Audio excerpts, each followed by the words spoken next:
Hello, hello, hello, and welcome to, or welcome back to, A Little Birdie Told You. I'm your host, Kristen Knight. And I'm your host, Kelli Knight. And today, the topic up for discussion is, who do you surround yourself with? We kind of want to talk about the people you surround yourself with, whether that's friends or just people in your everyday environments, and why you really should consider being more selective with those types of people.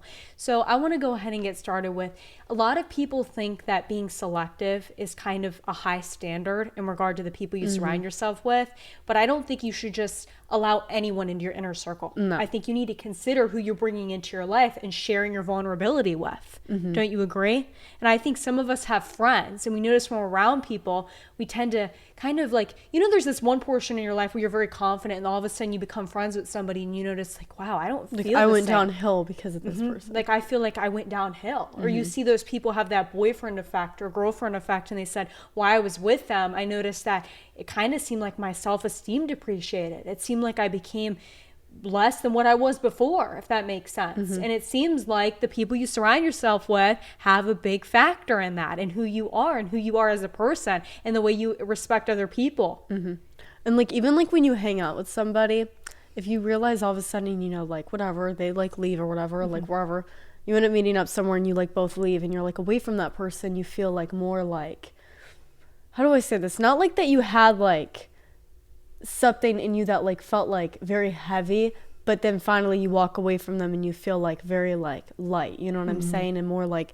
yourself. And like if you feel like that when you're with somebody, obviously they're probably not like the best energy or just the best person to be around. It kind of seems like when you're around people that aren't good for you, your body almost warns you and And like tells rejects you, them. Yeah, it rejects them. And a lot of people notice this, but they ignore the signs. Yeah, people like, even like with relationships though, like people, your body or just you in general reject that person, and then you kind of just ignore it because you're like, oh, it's fine. Like, why would I reject somebody? Like, they're fine. But like, really, you're around them so much that you get used to like, not their flaws, but like maybe the negative things that they impact you in, and you don't want to like be like, oh, well, like, because you don't see it. You know what I'm saying? You don't see it because you're so used to it. And sometimes if you're an individual who overthinks, sometimes you contemplate between, is this me overthinking or is this actually logic? Is this accurate? Is this the real person? Is this the raw person that I'm seeing? And sometimes you kind of put, as we used to say, you can't paint red flags green because paint eventually fades away. And that's the same with people. You'll sit there and say, oh, well, they make me feel this way, but they also do this for me. And this makes me feel a better type of way. And you're kind of just covering all of these because you don't want to see the truth, and you're wearing rose-colored glasses. And a lot of us do that because we don't want to see the reality of the person. And we don't want to admit that this person's bad for us because we want to continue to pursue that person. Obviously, everybody has like, I wouldn't say red flags. I mean, red flags is definitely something that you could fix eventually. Flaws. Everybody has red flags and flaws, but it's kind of the way that if you end up like maturing out of them and you realize the things that you're doing might be negative towards other people, and the things that like your actions and stuff might not be the greatest for other people to be around. You know what I'm It's taking saying? accountability. Exactly. And some people just keep those and like be like, oh, well, like I'm not, like if you bring that up to somebody and be like, okay, well, like you do this to me in a friendship, and they're like, no, I don't. And like they're like, okay, whatever, but then they're like behind your back saying all this stuff and just being like leaving you out and stuff, and then you bring it up to them and they're like, no, I wasn't doing that, you were doing it, and they like take the blame on you. They project what they're doing onto you. Exactly. They're projecting and they don't take the accountability to mature and be like, okay, let me see in like your perspective. That's like something you should do, is if somebody's saying something to you and they're like, okay, well, like, you're doing this or that, look in their perspective and be like, okay, well, now I could see why. You know what I'm saying? Because a lot of people don't do that when there's like a problem. Maturity is taking accountability for your actions. I think that if someone brings something up to you, I'm not necessarily saying you have to agree with that person and saying, yeah, you're right, I excluded you, or you're right, I did this to you and that might have hurt you. Put yourself in their shoes. Yeah, validate their emotions and put yourself in their perspective. If they bring something up to you that bothered them, don't argue with them and say, no, you did that first. Say, and okay. Don't like ignore it either. Yeah, listen, say, I'm going to validate your emotions, and I'm going to reflect on my actions to see if this all adds up. And take accountability for your actions. Sometimes I think it takes two, and we tend to accuse one or the other, and you're the one choosing to hang around people. You're the one voluntarily putting these people in your life. You might not be able to control their actions, but you can control yourself and your actions. So you could say, oh, yeah, it's their fault that I'm friends with them. No, it's not. You're friends with them too. It goes both ways here. It's a relationship. Whether that's with anyone, a friendship or romantic, platonic, whatever it is, you chose to be around that person. Now, if this is a relationship that you can't necessarily control, you're still putting yourself in that position to get hurt by that person if they keep hurting you, and you're putting yourself in the position to be friends with them and allow them to keep doing this to you, whatever they're doing. And I do say birds of a feather flock together, right? And you agree with that. So I think when you're putting yourself in a position to be friends with somebody, there must be something that's attracting to you to that person. Sometimes I think people will be friends with somebody that it might even be a negative thing, something that they don't always get in life. Like maybe it's like some type of, I don't even know, I'm trying to think Treatment, maybe? Like treatment or like just like attention that they don't get on a day-to-day basis and that they want to get from somebody, like just like sometimes when we know something's not good for us, but we kind of want a But you taste want it of more. that, we want more of it. And sometimes that's not the best for us. It definitely, if you can be a person that may be more on the insecure side, you might look for attention wherever that comes from. And that's why you have to build up your self-esteem. And if you're in a position where you're alone, sometimes that means you need to love yourself and be alone. Maybe the best relationship for you right now is yourself. And that might be hard to hear. Maybe you don't want to hear that. Maybe you want the company of others. But let me tell you, if you want the company, a good, beneficial company of other people, you have to learn to have company on your own. And that company on your own is going to teach you to love yourself more than anyone else could ever love you. You're going to love who you are and look at yourself and respect yourself enough to put yourself in a relationship where someone values you and values you for who you are. Not put yourself, when you're insecure, you're going to get in a relationship or in a friendship with anybody who even shows up at your front door, metaphorically.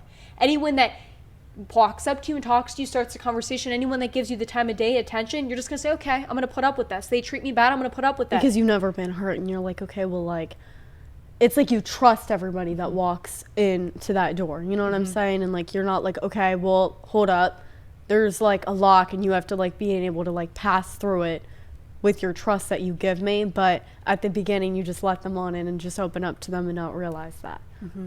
And then when you finally have gone through that and you're secure in yourself, you become very selective. Now, if this person treats me like this, nope, you're not allowed in my inner circle. You do this, nope, you're not allowed in my inner circle. And it takes time to build trust. As somebody who takes time to build trust, I don't just let anyone in my inner circle. And I think that shows that I respect my boundaries. Some people look at it as, oh, you're hurting other people by just kind of rejecting them. You're not rejecting them. You're respecting yourself enough to implement a boundary. And it's like you're protecting yourself too. Yeah, you're from getting protecting hurt. yourself. Exactly. And yourself is worth the protect. And honestly, if somebody's gonna sit there and be like, oh, well, you're hurting me because you're not like doing this or doing that and not letting me in your life, well, you know, you're protecting yourself. So I don't see such a big deal with that. Obviously, you don't know your worth enough to realize other people's worth. Like, for example, say you make a friend or there's someone that decides to kind of open up to you and come into your life, correct? And they start judging every little thing you do and criticizing it. And then you're kind of like, wow, this kind of stings. Do I want this person involved in my life? So you decide, okay, I'm going to implement a barrier. I'm going to instill a barrier between me and this person. Allow them to see just a certain aspect of me that only I allow other people to see and the majority get to see. And then they kind of wonder why you're not letting them in. Well, why am I going to let you in if you constantly judge who I really am authentically? I'm not going to allow you to just torment me and judge every little thing about me if you're not going to respect who I am. So I think if someone comes into your life, or you do have friends currently, and you notice you honestly always feel depleted when you're around them, as you were saying. Or you feel like your body's rejecting them. Not even your body, just like you in general, you feel like you're rejecting them as a person. I mean, I would just kind of like, I would think of it. I would think of some of the things that they do to you. If they're being like very like negative towards you, then I would think of it and be like, okay, well, do I really still want to be like around this person? Or even just, I wouldn't put as much energy into that person if you still want to be around them. And set a boundary.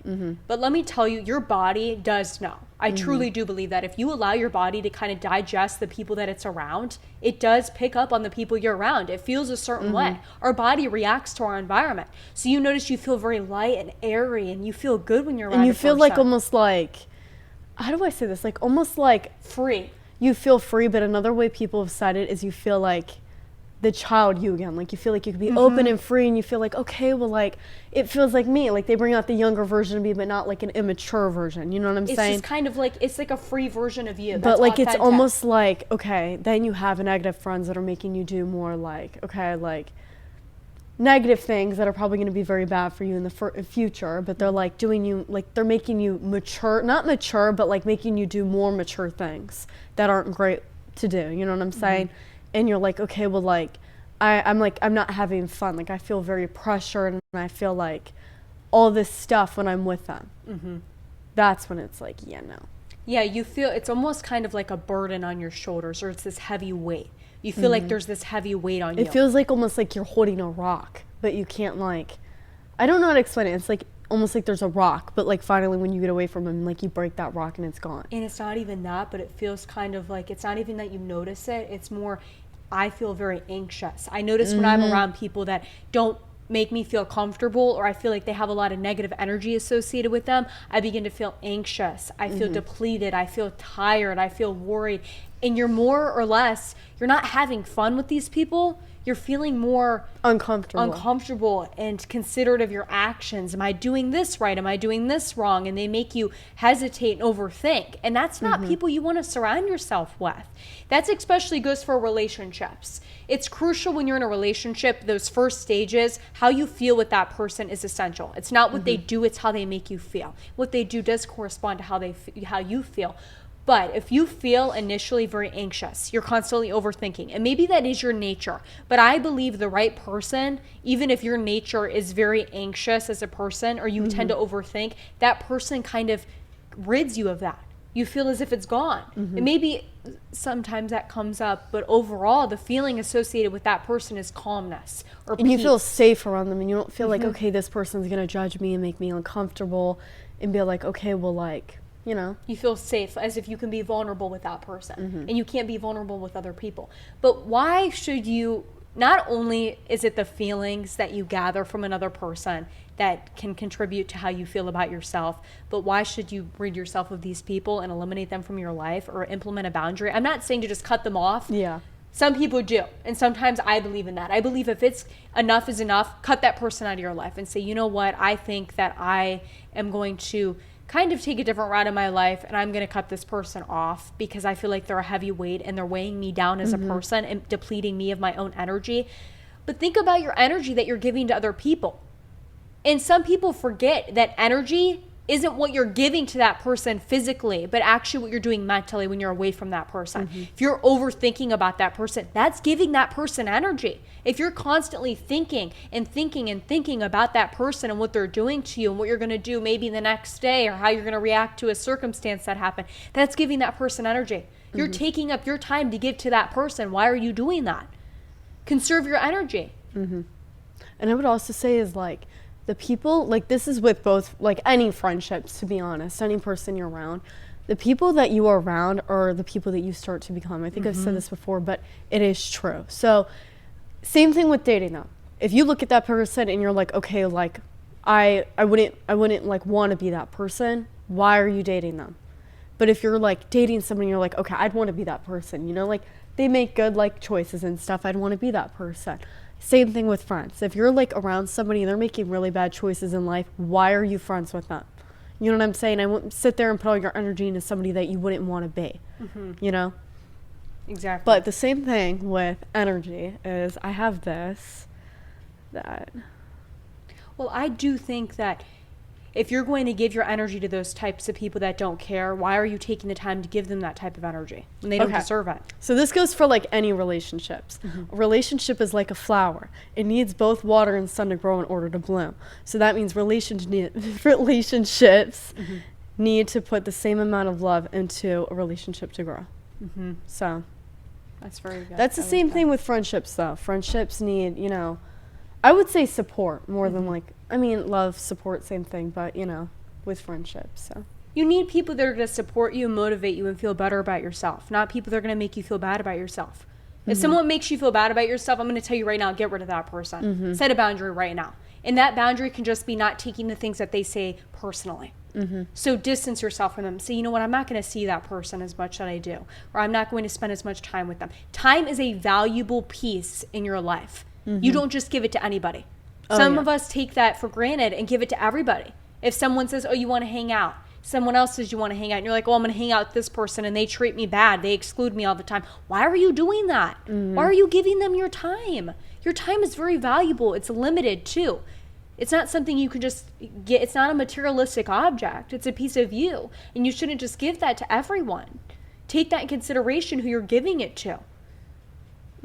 And I think that you shouldn't just say, oh, well, you know what? They did it once. They're not going to do it again. They keep doing it. And you're like, well, I don't want to be lonely. If somebody does something once, they're most likely going to do it again. Exactly. And that's for hurting, though. Like, you know what I'm saying? If somebody hurts you once, they're probably going to hurt you again. Because what made them stop you to not hurt you the first time? And then you go around someone and they're more light and they're more fun and everything with them just seems vibrant. And they like accept you for who you are. Yeah, and they accept you and you feel confident and happier with that person. That's the type of people you want to surround yourself with. People that are going to push you to do better and give you goals and support and encourage you. A lot of us waste our time, especially when we're younger. And we don't realize this until we're older. And it's kind of disheartening because we'll spend time with people that don't care about us, that don't care about our growth. And when we do try to grow, they push us down. They're like, why are you doing that? They yank us back.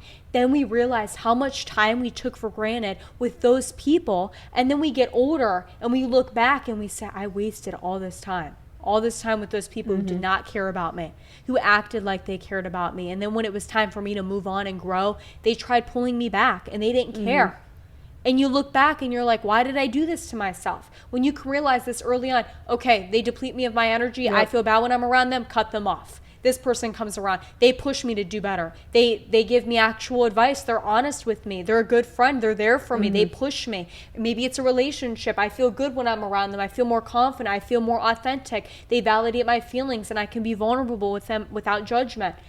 That's the type of people you want to surround yourself with. And there is not a lot of people that are like that. That's the hard truth of reality. You have a lot of people out here that are very insecure about themselves, and it takes them time to figure out who they are. And when they're insecure about themselves, they're going to make you feel insecure about yourself. So that's why I say birds of a feather flock together. If you find somebody and they're insecure about themselves, they're going to make you insecure about yourself. Give them some time. They're going to tell you, oh, you're this, you're that. And then in the moment later, you're going to like, I am that. They're telling me I'm that, so I'm going to believe I'm that. When you're not that, they're just projecting how they feel onto you. Maybe they're like, well, you're kind of selfish. And really you're not selfish. You just care about yourself because, you know, you should care about yourself. If someone tells you you're selfish, ignore them unless you actually genuinely are, but most likely you're not. Maybe you take time, you do self-care. Maybe that's something. Maybe every Sunday you have a self-care day, and that day is solely resonated for you.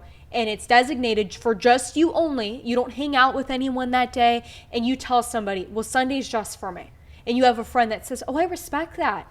Take time for yourself. And then you have a friend that says, the other friend's like, oh, come on. Selfish. Like, we don't, that's so selfish. We never get to hang out. Like, you could do that like another day. They're not respecting your boundary. And they're not respecting you as a friend. And they're not allowing you to grow. And if someone tells you, well, this is something that I do, respect my boundary. And then you start thinking. The people that truly respect you are the real people. The people that are like, oh, well, like, do this. And they're making you change yourself or change your plans for them. They're not real people. And those aren't the people you want to keep around because in the future, that's not going to end well because they're going to convince you to change yourself and transform yourself and do things that they would do. And then eventually you're going to realize, well, that Sunday self-care day ended up being the day designated for them. And now I don't put energy into myself anymore on Sundays. Maybe it's another day, but I'm just giving an example. If someone tells you that and you're like, well, actually, this is my day. I hope as a friend you respect that and be assertive with that. Because sometimes you have to be assertive to get your point across. And if someone doesn't respect that, then I would cut ties with that person or place a boundary. So well, if you're not going to respect my boundary, then I guess we're not going to be hanging out today. You're going to have to find another day to spend time with me. Because this is time I reserve for myself. And people have to respect that. And if they don't, like I said, you need to implement a boundary. And then you find yourself giving them the energy that they don't need. Because why would you give energy to someone who doesn't care about your energy? You need energy for yourself to give to that person. I've said this before. And they have to fuel that. And you have to fuel yourself sometimes. But I think that you really should consider who's in your inner circle. It's definitely a process that requires some considerate choicing, because I think if you surround yourself with people that bring you down, you're going down with them. Oh, yeah. And that's why I said birds of a feather flock together. Because if you're around negative people, you're going to become negative. Even if you're a positive person, give it some time, because you do become the average of those people. Essentially, you do. And you adapt their habits. You adapt their habits, and you begin to become that person. And you need to think about who you are to other people, because I think that some of us just don't want to be lonely, as I said. But sometimes you need to think, I want to be the best version of myself for other people. I want to make other people feel good. Do you want to make other people feel bad? Do you want to make other people overthink about themselves and project anger and insecurity in other people? Because we begin to do that when we feel insecure. It's a habit of an insecure person. We begin to project things onto them. Oh, if we feel bad about our body, we make them feel bad about their body. We feel bad about the way we look. We make them feel bad about the way they look. And if we don't think this, then we want them to think that. All different types of things. And we put ourselves in that circumstance when really you should consider how you are, so you can make other people feel good about themselves. Because you want other people to feel good about themselves, so they make you feel good. Because not only is it beneficial for them, it's beneficial for you. In a friendship, you're supposed to be supporting each other, not sitting there knocking each other down off of, like, you know, a little road. You know what I'm saying? So you're supposed to be supporting each other as a friendship and build as the friendship goes and as time goes. Not sit there and push each other and be like, oh, well, like, that's stupid that you do that. Or, like, if you're working better on yourself and you notice that person's like, oh, but, like, we need to be doing this, that's, like, not so great. And the reason why is because if you're a secure person and you feel good about you, you want to surround yourself with secure people, so they do encourage you. If you begin surrounding yourself with those insecure people, like I said, you will become insecure. Surround yourself with people that are doing better than you, or you feel like are secure in the person they are, because the chances are is they're not going to cut you down, because they don't feel the need to cut you down. They're already secure and established with who they are in their identity. They're not going to confuse you and make you contemplate your identity and transform your identity. They're going to be more authentic with you and say, this is who you are. You should accept who you are. I'm accepting who you are, so you should accept who you are, and make you feel better about yourself. And another thing is, treat people how you want to be treated. Don't sit there and one day be treating one person like, oh yeah, this is like so great, but then you're leaving other people out. That's not treating people how you want to be treated. I doubt you would want somebody talking to you and then the next day they're over here leaving you out. So, and if you notice that you're one of those types of people, I think it's best that you do focus on yourself and begin to love yourself and say, what do I have? Think about what you have, because a lot of people look at you on a daily basis and there's things you might be insecure about, and that person might actually wish that they had that. You might be insecure about your body, but somebody else looks at it and says, wow, their body's amazing. I want that body. I want that body. Just because someone else has something that you don't have, think about what you have. What you have is pretty great. Even if you don't notice it, other people might. And that's something that you should, be very grateful for. Not look at it and say, oh, I'm going to criticize it because everyone else does that. And that's another thing is, like, I've even seen this, like, all over social media is, like, okay, well, like, you see, like, Kristen, obviously everybody has, like, one little insecurity that, like, obviously bothers them. Maybe not as much as other people, but you could look at somebody and, like, be like, okay, well, they have an insecurity. Can you guess what it is? No, you don't see it. You don't guess it, but they know it. And it's because it bothers you so much that it starts changing the way that you act and you treat yourself. And you don't feel confident in yourself, and really it's not even that big of a deal. I doubt somebody's going to be sitting there, like, staring at you for, like, 30 minutes being like, okay, well, like, there's this and this and this and this and this about you. That's, like, so bad. When there's just, like, one little thing that you're just, like, a little insecure about, and that it's not even that big of a deal. Because if people don't notice it, why should you care much about it? You know what I'm saying? Because people are not going to sit there and stare at you that long. So the moral is, surround yourself with people that make you feel good about yourself. But not only that they make you feel good about yourself, but they make you a better person. So you can be better for other people. And be selective with those people that make you feel good. Allow them in, or, consider that. But surround yourself with those people. Place yourself in environments that feel good, not environments that drain you, or around people that drain you. Surround yourself and put yourself in places that boost you and make you feel confident and secure.